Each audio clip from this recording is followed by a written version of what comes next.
Hey everyone, welcome back to my channel. So I am in Queenstown right now and I thought it would be nice to just sit in a hotel before I go out, hit my day, and actually do a video for you guys because I've been pushing out this video for a really long time and I think it's probably time that I should do one because I feel like it's really important for some people but also for myself as well.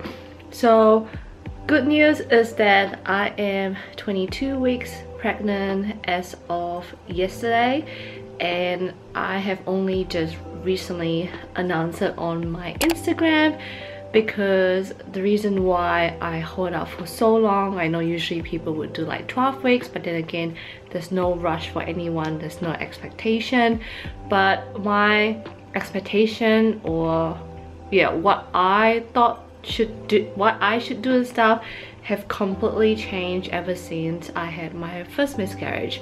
And I think now I've just got to a point where I probably wouldn't cry anymore, fingers crossed. But I really want to do this video because I really hope that it will touch somebody or help somebody that is going through grief, there's someone that's going through miscarriage, and knowing that you are not the only one. And I just find that as I was going through my grieving stage, I found it really helpful to actually watch a lot of the miscarriage videos on YouTube, and I just feel like I want to be one of them because I want to share my story and hopefully someone can relate to it and go, okay, I'm not the only one.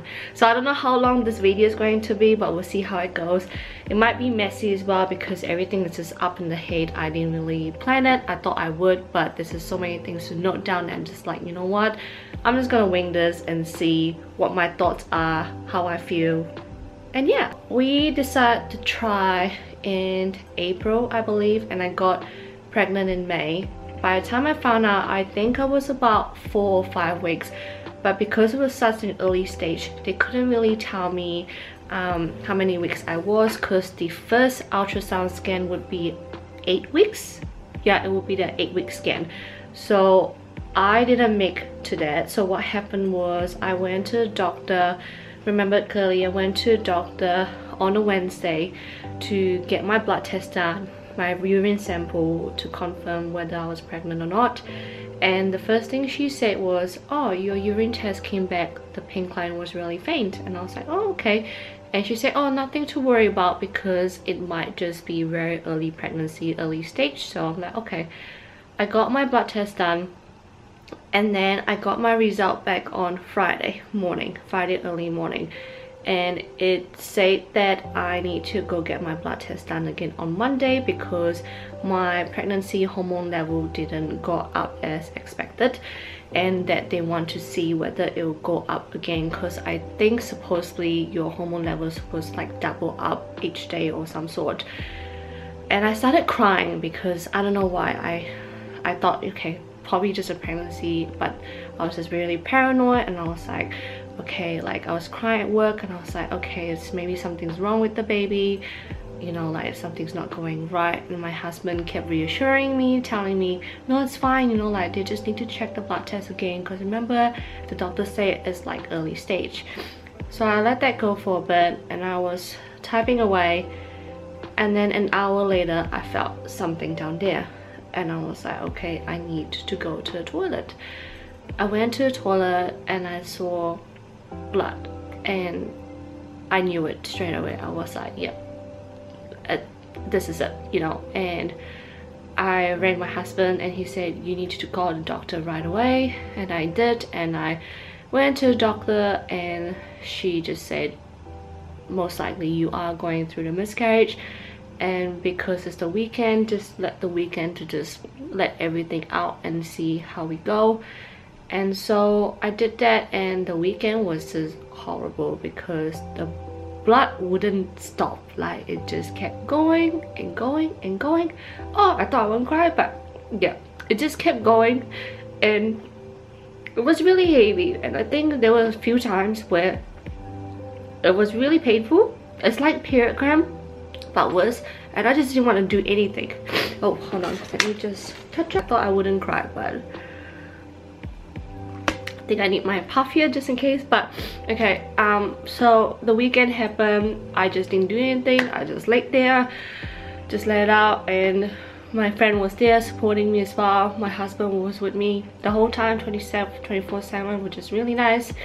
And then Monday came, and so I had to go get my blood test done again to see whether the hormone level has dropped rather than going up this time, because we obviously knew that, you know, I was going through a miscarriage. And so I went and got my blood test done in the morning. An hour later, straight away, I got a phone call from an ultrasound asking me if I can go get an emergency ultrasound ASAP. So we got that done in the afternoon, and it was a vaginal one that goes through, and honestly, like, it was uncomfortable, right? And I think for me, I felt it was uncomfortable because first, I was still bleeding, okay? No one bleeds for like 2 days and then stop, and I was so embarrassed. And one of my friends told me, you know what? Don't worry, like, the person that's doing your ultrasound has probably seen everything. Like, you have nothing to worry about. And I think that made me feel good, because I'm like, oh, like, I just feel uncomfortable with someone looking down there, you know.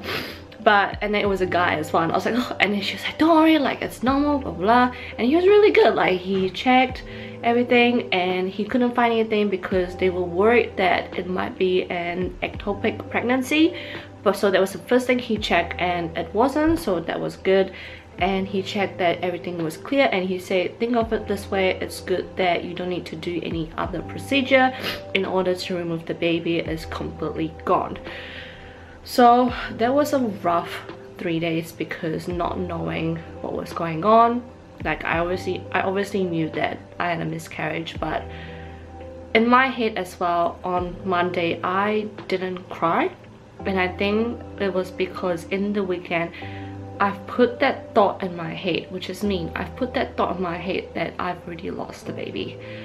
And so on Monday when it happened, it was like a confirmation, and I was like, okay, I had the weekend to just cry it out. But I've also taken a week off as well for the rest of the week to actually recover and to go through my emotions, which was really great. But I definitely went through a really rough patch for that week, because my emotion was like this, up and down, up and down, up and down. And I think my husband didn't even know what to do. Like, the good thing was that he just let me be as I am. He took the week off as well, just being present for me, which is nice.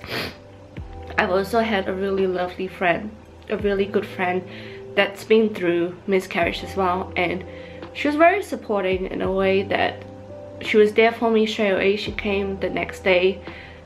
She got me a little gift, which I thought was really nice, and I'll put a link down below, because I really think that it's a really great gift for those who is going through miscarriage, for those who you know that will go through miscarriage, or even you yourself had a miscarriage and you know that you want to help someone. This is honestly a really great gift, because I received a lot of bouquet of flowers because my friends heard what happened.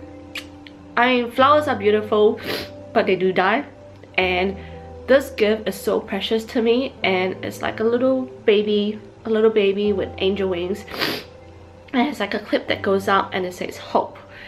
And when you receive that parcel, there's a little letter as well that tells you, like, you can try and interpret how you see this, but just remember there's always hope in the future. That's how I summarize it, right? But the whole note is just lovely. Like, you don't need to write a note, because when someone goes through stuff like this, you don't know what to say to them or do. Like, you send something, you don't even know what to write for them, you know. And I just find that that letter was just nice, and it just was so touching for me. And that's what my friend did. She didn't write any notes, she just gave it to me, and she goes, read it when I'm gone. And I read it and I just cried straight away, and I was like, this is so thoughtful. And I've put it in a place where I know I will see it very often, which is in my beauty room as well, and it's just lovely.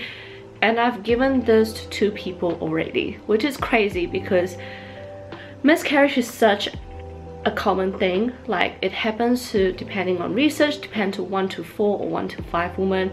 And I find it really important that we should, how do you even say it? Not embrace it, but not hide it, and just be you know, more open about it. And that's what I want to do, because you don't know what a person is going through. You don't know how they're feeling for the day.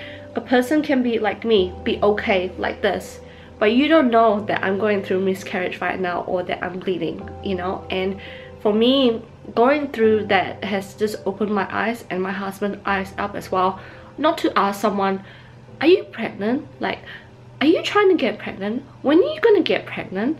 How long have you been trying? You know, like stuff like that I wouldn't even ask anymore. And I've asked before, and now I go, holy crap, I shouldn't even be doing that, because you just don't know what a person is going through. And so I've given that gift to 2 people, and they both said it's so meaningful. And I definitely do recommend it to anyone that wants to get a gift for someone who's going through miscarriage. But yeah, this is one of the side note. But anyway, this friend, she's so good in the sense that I find her like, she's like my therapist, you know. Like, I feel like she's like my therapist, but she's just amazing, because she checks on me every day. She messaged me, and sometimes she might go, okay, you might actually feel this way today, blah blah blah. And I'm just like, how do you even guess that, right? You know, but because she go through that. But I think for me, was the hardest part was trying again. And that was harder, because I feel like, you know, it's just that fear in my head, and even including now fear in my current pregnancy now, because it didn't take long for us to get pregnant again. So we waited for my first period cycle to be over and try. Within a week, one try, you know, I was pregnant again. And I totally would recommend the app Ovia. Like, you track your period cycle, and it'll tell you like when you're ovulating, when's the best time to, you know, try and stuff. Like, I just find it really helpful. Anyway, so it didn't take me long, and she was saying, my friend was saying to me, okay, once you start trying, like, you're gonna keep checking on your pregnancy test. And honestly, I didn't know how addicted I was. And okay, like, pregnancy tests may be expensive, guys, but let me tell you, if you guys are trying, or you not sure, like, if you're gonna try, there's like a big smiley face emoji ball up the mountain. Anyway, sorry, just feeling distracted by the view. But on AliExpress, I'll put the link down below as well. You can get like, I think 20 pack of pregnancy tests or something. Like, it was honestly so cheap, and like, I went through that like crazy because it was cheap and don't need to worry about it. And I had a couple of early pregnancy readers as well. I find that one much more better than Clear Blue. Clear Blue one was like a bit like faded for me, but the pink one was like much more better. And so when I found out that I was pregnant, I couldn't believe it. I did about 4 or 5 tests, and I go, okay, yeah, this is this, I am pregnant. But I waited to the following week to actually go get double checked. So what I did straight away this time around was I got a midwife straight away, and then she's the one that has dealt with all of my pregnancy rather than the doctor, because I found out in New Zealand here, the doctor will only refer you, and you only go to a doctor if something really major happened to your baby, but everything else has been dealt with by the midwife. So I got my blood test done, and then a few weeks later I got my ultrasound, and this one I can see like little, you know, like it wasn't much. But the whole time for me, it was just the fear. Like, I just kept checking my underwear every single day. If I feel something coming out, like even though it's just a discharge, I just thought that, oh my god, this is it, like it might be blood again. It's just that paranoia. I've already given my workmates heads up, like, you know, because it's very noticeable. Like, if you're gonna go to toilet really often, they'll be like, what the hell is going on, right? So I didn't need to worry about going to toilet constantly without explaining myself, which is good. But yeah, this fear just won't go away. It just keep going. Even when I felt cramp, I can't remember what it was called, but I had some cramp on the lower tummy area, and apparently it's very common. And so I had that for a bit, and the whole time I was like, oh my god, is this the same cramp that I felt through my miscarriage? And obviously it wasn't, but it just feels that way. And so 12-week scan happened. I was really happy about it. But actually, before the 12-week scan, I was watching a YouTuber video, and she just had a miscarriage in 10 weeks, and I remember I was crying so much because I was going through my 10 week as well, and I just kept crying. I was like, I have to wait 2 more weeks to know whether the baby is okay, because you can't hear the heartbeat until about 15 or 16 depending on your baby. And the whole time I was just really paranoid, and that there's nothing I can do. And also, one little tip is I also bought a fetal dropper. So I'll put a link down below, and I've been using it very regularly. I know it's not good for you, but it keeps me sane, okay? Like, it just makes me feel better knowing that the baby is okay. And it's the first time this week that I've left the Doppler behind. I didn't bring it to me during my travel, and we'll see how I go. For now, I'm actually okay, but it's been really helpful ever since I can hear the heartbeat. But now the baby is kicking, it just feels a bit more real as well. But the whole time, like up to this 22 weeks, it's just so many things play in my mind that something may go wrong with the baby, and I still don't have that excitement yet. It sounds so mean, but I just feel like I'm still holding on to my breath, you know. Like, it sounds so negative, and it's so hard to remove that negativity out of my head. Like, yes, I'm excited. Yes, like, we're doing like a baby gender reveal. Yes, we're doing like a baby shower. In my head, there's always that fear, you know, and it's so hard to explain the fear until you are going through that, you know, like, because yeah, it's just, I hope it makes sense to those who is watching this. But yeah, so this is where I'm at, and just want to know, you guys know that you're not alone, and I just wanted to share my story. Let's look onto the positive side about my current pregnancy now. I went through a few symptoms. I had morning sickness in my early stage, about 6 to 10 weeks, and it was bad. Like, I couldn't stand smell. I went through some phases where I couldn't stand cheese, like cheese flavored stuff. I can't handle it. I still can't even handle it now. I've been staying away from that, but there's no craving. Even if I crave for something, I would crave for a day, get it straight away, and then I'll be okay. But it's not something I would eat regularly. Does that make sense? And luckily the lockdown was good, because we had lockdown in New Zealand beginning in August, I believe, July, August, I can't remember now. And that lockdown was really good, because that was when my morning sickness was really bad, so it was good for me to actually rest. And I've noticed body changing now. I obviously put on weight, but my shape still maintained, which is nice. And now, because it's a 22 week, apparently my fingers and feet are supposed to swell up. I can definitely feel it on my feet, because there are some sneakers and stuff that I can't really wear anymore. So that sucks, but it's okay. I don't think I've got really puffy, but there are some days where I look really chubby, and some days it's probably just from like the bloating and the swelling and stuff.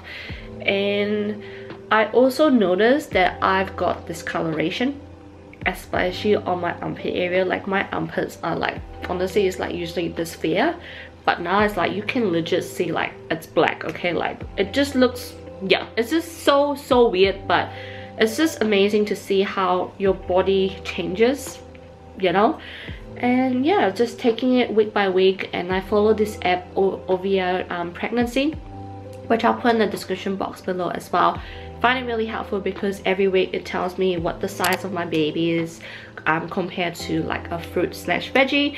So now, because it's 22 weeks, it is the size of a corn, and it would also tell you what you will go through. So this week it says that your hands might be swelling out, your feet might be swelling out, and you might be going through some hot flush, and that's what I'm going through. Like, I've been feeling hot every time, and I find it really hard to just sleep, and so I just need to have the aircon in order to just doze off. And now summer is coming soon, so I'm just like but it's okay, it's alright. I've also bought like a pregnancy pillow, which I find really helpful. It's not like the big one, this is like a butterfly one, but again, I'll put the link down below as well, because I find this really nice and it doesn't take up a lot of space. Sometimes I find it really nice to even just hug it. So yeah, anything else? I can't think of anything else. I'm going through this stage right now where a lot of my friends are not pregnant, but some couple have as well, and it's really nice to have some friends around to talk about pregnancy as well, which is really exciting. And I'm meeting up with a friend that is very close to my pregnancy date as well, so my due date will be in March. That will be exciting, and haven't done the baby rooms yet, baby room, and gonna start buying stuff and set it up during Christmas, which will be a good time to actually set it up. But yeah, I can't think of anything else to say, but yeah, I hope this video was useful, helpful, and thank you for listening, guys, if you actually lasted this whole time, because I think it was a pretty long video. But yeah, if you guys have any questions, or you guys want to DM me personally if you're going through some grief right now, let me know. Actually, speaking of that, I'll also put like a podcast down below as well, which I found really helpful. Every time I took my dog for a walk during my grieving stage, I listened to one episode per day when walking my dog, or maybe twice a day. And it's just a podcast. It's free, I think, on Apple, and it just goes through every single different woman and their experience and stuff, and I just find it really helpful, even though some of it has gone through far way worse than me. But it was nice to just relate to it, so I'll put it in the description box below as well. But yeah, sorry guys, this is a completely different video from my usual beauty stuff, but I really wanted to put this out. So yeah, I'll see you guys on my next video. Bye guys.